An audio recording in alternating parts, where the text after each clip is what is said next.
Welcome to the castle, everybody. This is Nightsaber Z42, and today we're going to be taking a look at Alien, the role-playing game starter set.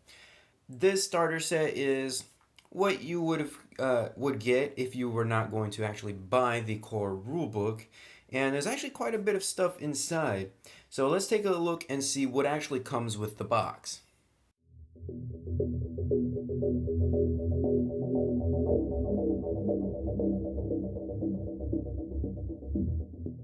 First thing that you're going to get right out of the box is a map of the known galaxy, which you actually get on the inside cover of the core rulebook.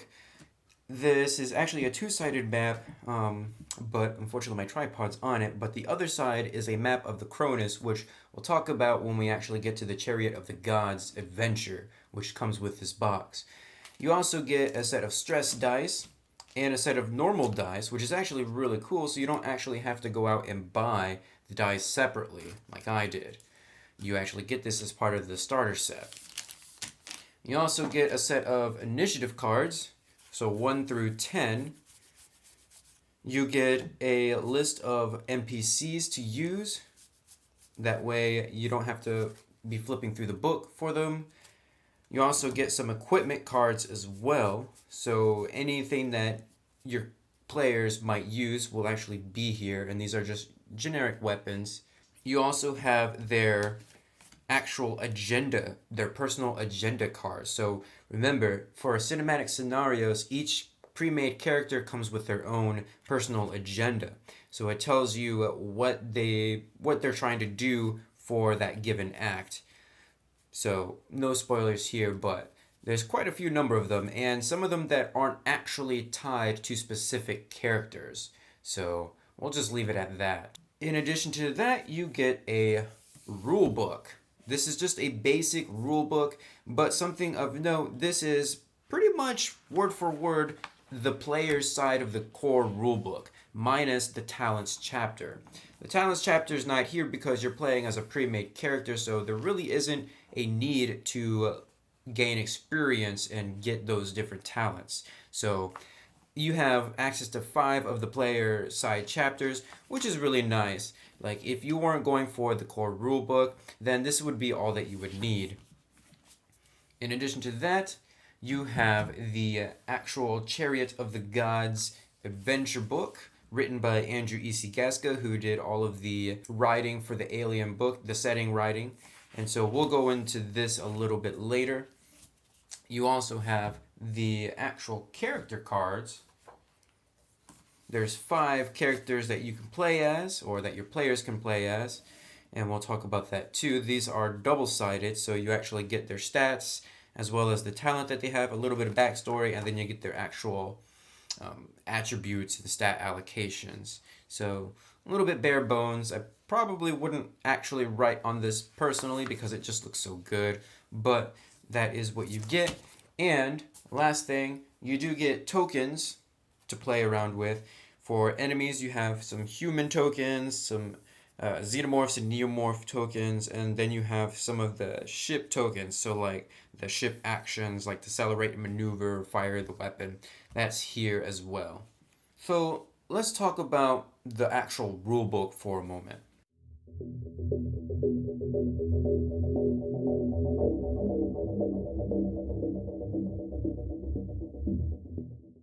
As mentioned before, this rulebook is actually targeted for players, not really the GM, and this is really just for cinematic play. So any information that would be geared towards the game mother in terms of, creating a campaign play type of adventure is not really here. So you do get all of the chapters that are from the player's side of the core rulebook, from Space is Hell all the way to Gear. I believe Gear is the last chapter here. So everything that you see here is pretty much word for word what you get in the core rulebook. So my thoughts on this and this product as a whole, if you are looking to just play through official cinematic scenarios, then this entire starter set is all you would actually need.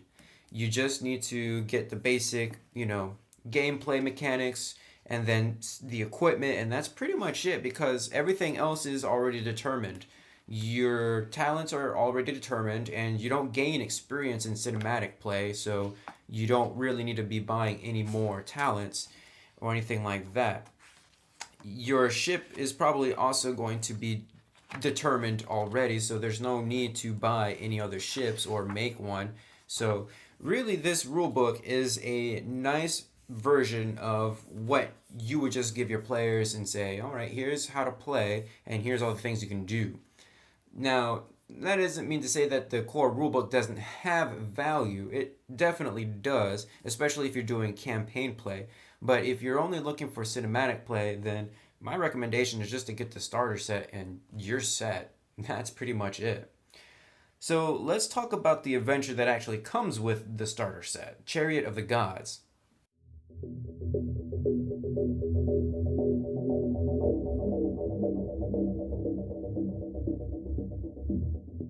So before we really get into it, just want to go ahead and plug that this is going to be spoiler territory. Obviously, if you plan on playing this as a character, then you're going to want to skip down to my final thoughts.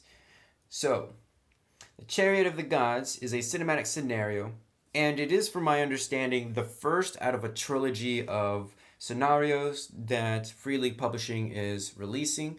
The second one is Destroyer of Worlds, and they're very loosely linked together, like as in the events in one might be mentioned in the next one, especially with Destroyer of Worlds. Like there are major ramifications in that one, which we'll talk about later. But for Chariot of the Gods, it's a pre-made adventure. So in a cinematic scenario, you play as certain characters, and this book comes with 5 different characters. You have Wilson, the company agent. You have Rye the roughneck, Miller the officer, Davis the pilot, and then Cham another roughneck. There's gonna be 2 roughnecks, so oh well. And this is definitely like a space trucker style story. Your characters come out of cryosleep. Things are not quite what they've expected. They are far away from their destination, and they receive a signal which the company makes them go and investigate, because if not, then they forfeit their shares. And if this sounds familiar, it's because it takes a lot of beats from the Alien movie. So instead of going to a planet, this time they're actually going to the UCSS or USCSS Cronus. By the way, I absolutely love the fact that you get a map for the Montero, which is the player ship, and you also get a map for the Cronus, which is actually part of this double-sided map that you see in the background. So you get all of the different levels from Deck A, Deck B, Deck C, Deck D. And by the way, the Montero is a Bison class, which is the same class as the Nostromo. There's just some key differences. And the Kronos is like the Prometheus from Alien, or from Prometheus, which is a science vessel, which is really cool. And I really do like this layout, and I'm definitely going to take these maps and plug them into other games because, I mean, there's so much detail in terms of like the room layouts. How could I not? In the book, you get a rundown of who the characters are, what some of the special agendas are. There's a secret android in there, by the way, which you actually get to randomly determine which of the 5 characters is, which is really cool. So it may not be the same every time. And then you get a general rundown of like what is going on. So you have non-player characters and some characters that will actually pop up later, which is always nice to read through because then you kind of see what's happened to them. And then you get a rundown of the actual Cronus and what's in each room, what dangers there are. So really, what is happening is the Cronus and the crew of the Cronus have been exposed to the little it's not a fungus, but they're like the spores, and they've actually been making a like a vaccine sort of deal to kind of prevent chest bursters and stuff like that, which is really cool. And that actually does play out in Destroy of Worlds. So that's really cool. The way that these adventures are written, there are 3 different acts, and for each act you have different events that you can actually plug in and play out. Some of them are mandatory, like Nobody's Home. Your players, they wake up and they see the Cronus, and now they have to go and figure out what's going on, or else they forfeit their shares and stuff like that. Some of them are highly optional, like Ping, which is just basically saying that you get a ping from the Cronus, go and investigate, or fix your sensors to make sure that everything's all right and stuff like that. So each of the 3 acts have a list of side quests or just events that can happen, and you don't have to play them all out, and they definitely don't have to play out in order that they are written. So Act 1 concludes when the players actually get onto the Cronus and they restore power and Mother wakes up. Mother then releases all of the cryopods. And in the cryopods, what's left of the crew actually start to wake up. And each of the crew has actually taken this vaccine so that they are safe from the actual infection. But one did not.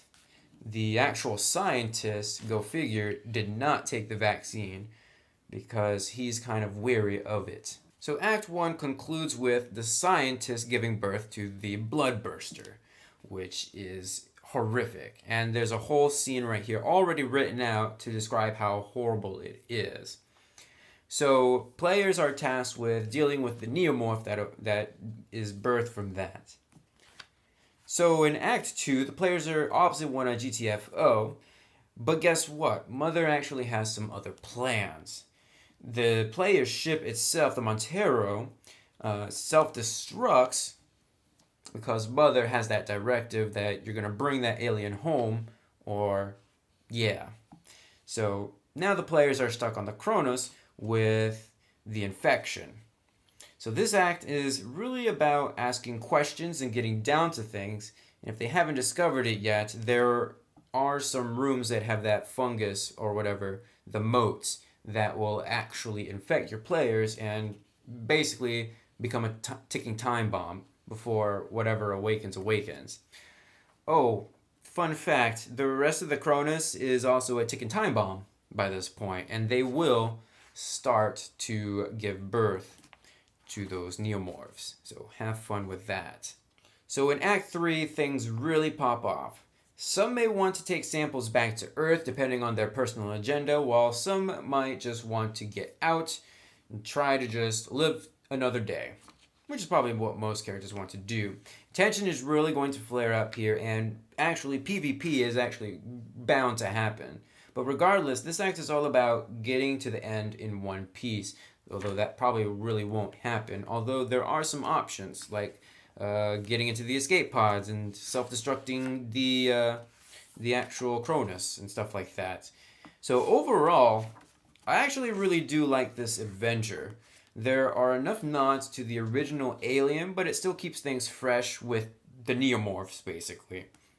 Instead of chest bursters, we get neomorphs and bloodbursters. In terms of introductory adventures, I would rank this one as mild. It's okay for introducing game mechanics, but I wouldn't say it's completely noob friendly. There's a lot of you're here, so what do you do? And like the entirety of Act 1, it's just about exploring the Cronus and waiting for something to happen. Basically waiting to trigger Mother initiating the cryo chamber, which is fine. That gives you ample time to really get into role-playing and ramping up that mystery and the suspense and the tension. For people who are new to role-playing games, having a pre-made character with their own personal agendas may actually help them get acclimated, but it also might take some steering on the GM's part to really get things going. What I really do like, especially about this book, is towards the end you have stats for the xenomorphs and the neomorphs. So everything that you actually need is contained within this starter set. You actually really don't need the core rulebook at all because everything is here. And when we talk about Story of Worlds in a future video, we'll really see that play out, which is really cool. This is actually a really good adventure. But, well, let's get into my final thoughts.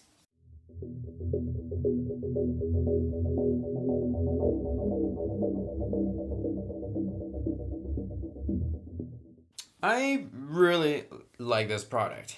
If you're interested in the Alien role-playing game line, then this is a real bargain. You can get the core rulebook if you want and the starter set, but in reality, you really only need the starter set with its player rulebook to play for any of the cinematic scenarios. So if you plan on playing the Story of Worlds next, then really just get the starter set and go through that adventure, get a feel for the rules, and then go to the Story of Worlds. And we'll definitely talk about that in a future video. I really do like how this product takes into account that, you might not have the core rulebook, so it gives you the stats for like the vehicles and the xenomorphs and the neomorphs, and that's really cool. That definitely does play out in future products. My only complaint is that the Chariot of the Gods scenario is actually not available standalone, which is something I probably would have actually purchased on its own before I actually realized that there were dice included in the starter set.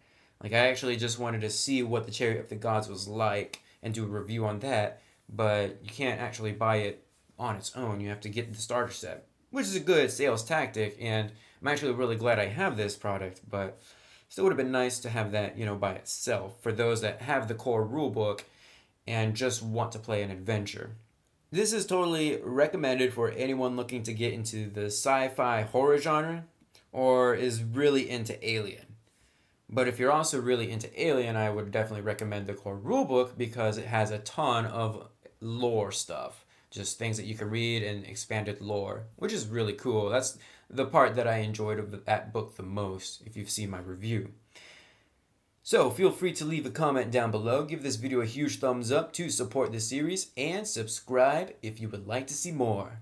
I will see you guys in the next video.